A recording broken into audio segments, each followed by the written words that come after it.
Welcome to my channel, or welcome back to my channel. If you've been here before, this is a channel where I look at Pokemon cards, focusing on the artwork and the collectability, or collecting of them, rather than focusing on the financials. Which are obviously, it's a part, but I'm very much minded that a lot of Pokemon YouTubers, it's all about financials and whatever. But given that I never sell any of my cards, they are just my collection. I'm looking at Terastal Festival again today, and the reason I'm doing that is that I did something silly. I did something I didn't think I'd do, but there we are. I wanted to look at Masterballs today, which I just wanted to go over the statistics to start with. In Terastal Festival, which is the Japanese version of Prismatic Evolutions, and it's better quality, of course, there are precisely 100 Masterballs to collect. There are, well, we're talking about Masterballs today, but Pokeballs, there are more. There's about 140, maybe, because you've got the trainers as well. Somewhere in that region. But there are precisely 100 Masterballs because the trainers don't have Masterballs. I've completed the Pokeballs set for Terastal Festival, although some of them haven't turned up yet. I will have a complete set of the reverses of the regular Pokeballs, which occur, you get 2.5 per box, or you get 5 per 2 boxes, because you get one a Master Ball and 5 Pokeballs over the course of 2 boxes of cards. So if you can work the maths out on that, to get a specific Master Ball, in this case Charcadet, turns up 1 in every 200 boxes of Terastal Festival, which means they're very hard to pull, specific ones. Well, they're very hard to pull anyone, but I am not going to complete the Master Ball set. It's just not feasible. No, I could. And I'm not minded to. So I'm going to look at the ones that I've got so far. I've got a couple more that are on order that I've paid for that haven't arrived yet, but this is what I've got so far. And we're going to go through them and show you why I've chosen these ones as cards I particularly wanted to get. Well, the reason I got this one is that not only is it a lovely piece of artwork by Saruta, but I collect Charcadet.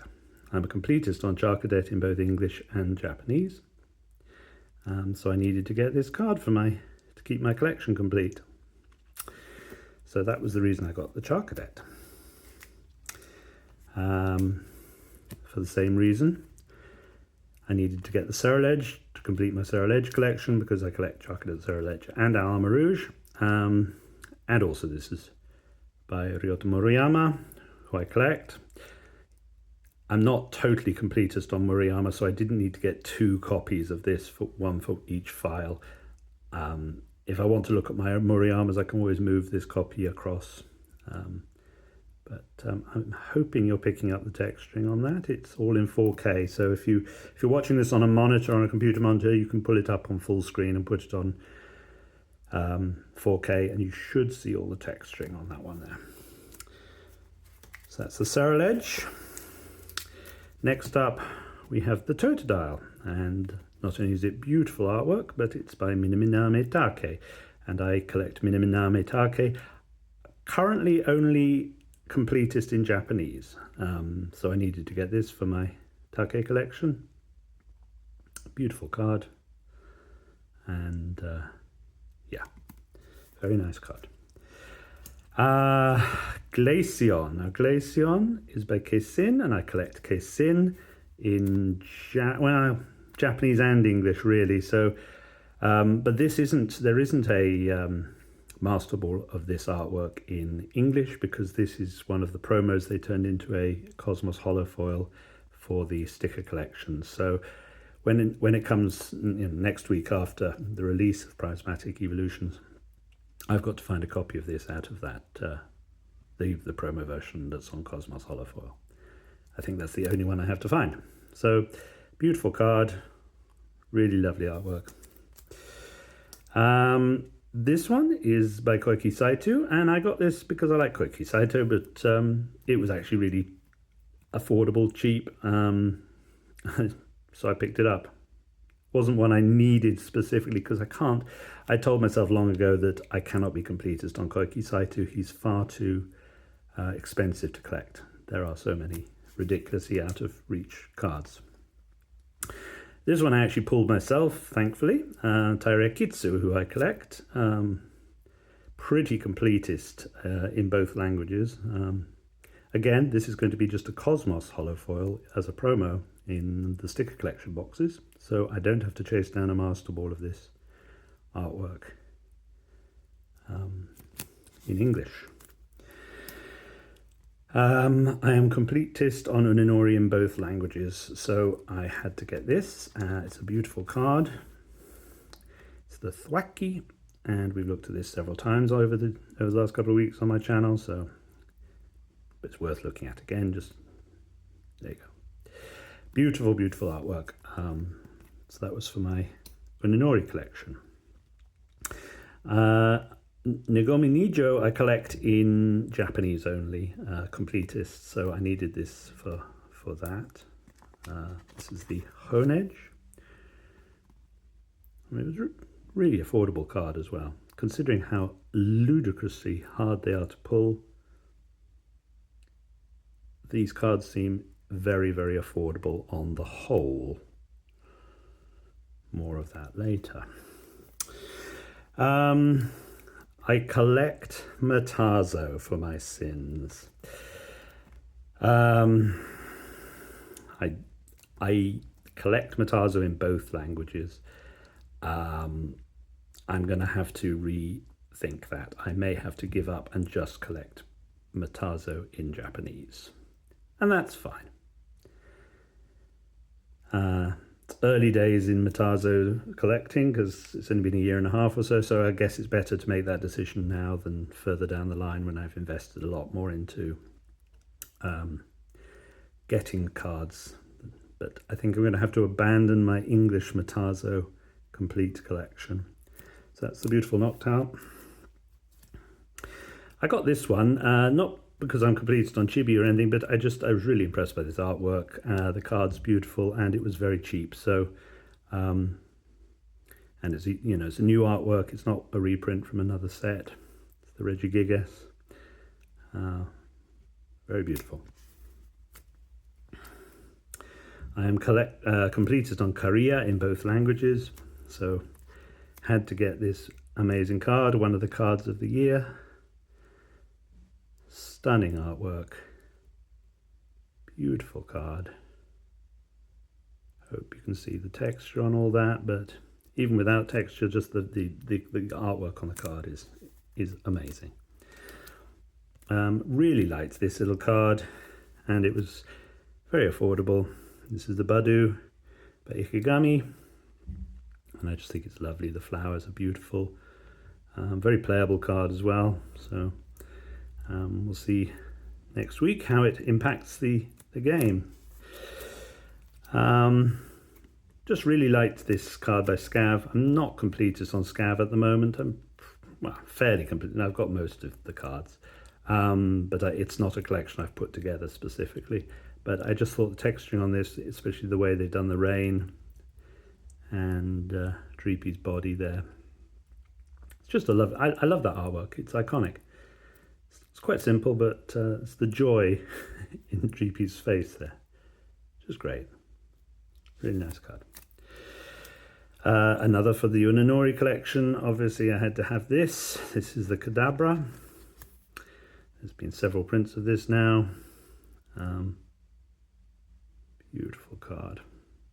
I'm doing this down in my kitchen, by the way, which is why the acoustics are different to how I normally sound, and the lighting is different. That's why there's decent light coming in from my window there, so I don't use artificial light when I show my cards off. I just use daylight. Again, Korea, this amazing card, this Abra. We can get it out. Needed that for my Korea collection. Incredible artwork. And as I said in previous videos, I don't like what they've done with the sky here in this. They've subdivided it into rainbows or arches and then done different directions of the flow of the texturing, and I don't think it works, although it does sort of give a sort of psychic weirdness vibe to the sky, I guess. But yeah, very beautiful artwork on that one. And similarly on this, another Korea. This is the Drillbur, so needed that for the Korea collection. I love this Pokemon, very good. I haven't got a Drillbur collection put together as such. I probably do own all the cards, but I've not actually assembled a collection.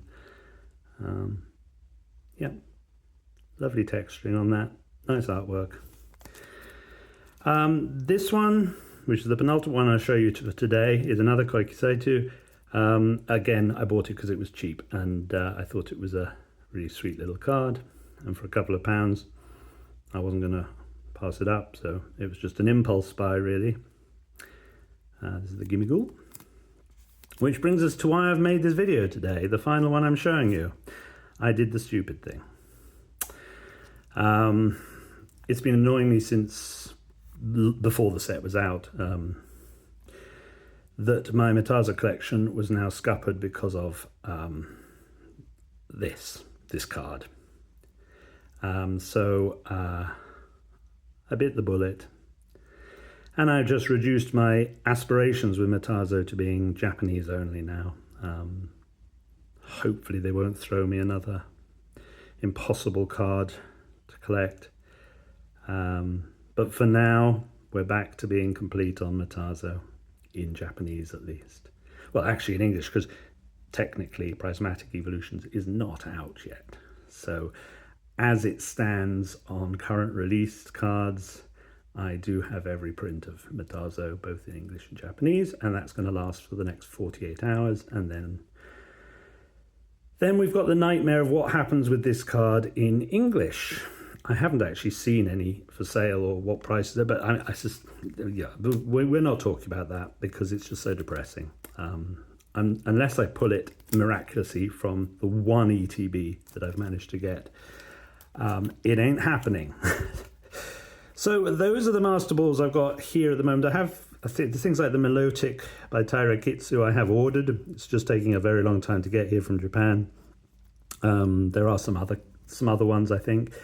But I'm not gonna get the Flareon by Shin Nanahara, although I say that and then I probably will end up getting it. But there are other ones that I felt I needed. I don't know. I've got the ones I need. I've got the ones I need for my collection. I am dreading this release on Friday of Prismatic Evolutions. I just feel the hobby has gone to shit because capitalism has moved in and it's all become about people buying all the product out from under our feet for the sake of making money.